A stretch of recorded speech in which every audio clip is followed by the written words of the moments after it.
சபரிமலை ஐயப்பசாமிக்கு உறங்கும் பாட்டு ஹரிவராசனம் பாடலை இயற்றியவர். சபரிமலையில் ஐயப்பசாமியை உறங்க வைக்கும் ஹரிவராசனம் விஸ்வமோகனம் எனும் உறங்குபாட்டு அர்த்தசாம பூஜை முடிந்தபின் நடைசாத்தும் பாடலாக ஒலிக்கும். இந்த பாடலை இயற்றியவர் தமிழகத்தைச் சேர்ந்த கம்பங்குடி ஸ்ரீகுலத்து ஐயர். இவர் 1920 வருடம் இந்த பாடலை இயற்றினார். இவர் திருநெல்வேலி மாவட்டம் கல்லிடைக்குறிச்சி எனும் ஊரில் பிறந்தவர். கம்பங்குடி சுந்தரம் குலத்து ஐயர் பிரசுரித்த சாஸ்தா ஸ்துதி கதம்பம் என்ற புத்தகத்தில் உள்ளது ஹரிவராசனம் கீர்த்தனம்.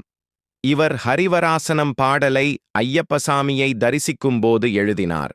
ஒவ்வொரு வரிகளும் ஐயப்பசாமியே அருளியது போல இருந்ததாக அவர் கூறியுள்ளார்.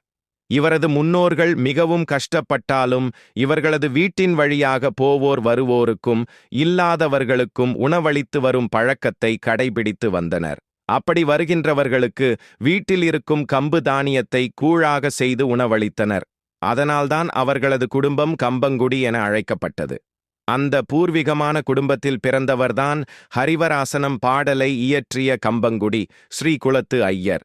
இந்த பாடல் வழக்கத்திற்கு வருவதற்கு முன் சபரிமேலையில் சாந்தியாக இருந்த செங்கன்னூர் கிட்டுமணி திருமேனி நம்பூதிரி புல்லாங்குழல் வாசித்து நடை சார்த்துவது நடப்பில் இருந்தது. 1950களில் சபரிமலை ஐயப்பன் கோவில் தீக்கிரையாகி பின் தேவ பிரசன்னம் பார்க்கப்பட்டு சபரிமலை கோவிலை மீண்டும் 1951 புனரமைத்தனர். அப்போது கோவில் மேல் சாந்தியாக இருந்த ஈஸ்வரன் நம்பூதிரி ஹரிவராசனம் கீர்த்தனம் இரவு அர்த்தசாம பூஜையில் ஐயப்பசாமி முன் நின்று ஸ்லோகம் போன்று சொல்வதை மாற்றினார். இது ஐயப்பசாமியை உறங்க வைக்கும் பாடல் போல உள்ளதாக கருதி அர்த்தசாம பூஜை இரவு பூஜை முடிந்து நடை சாத்தும் பாடலாக மாற்றினார்.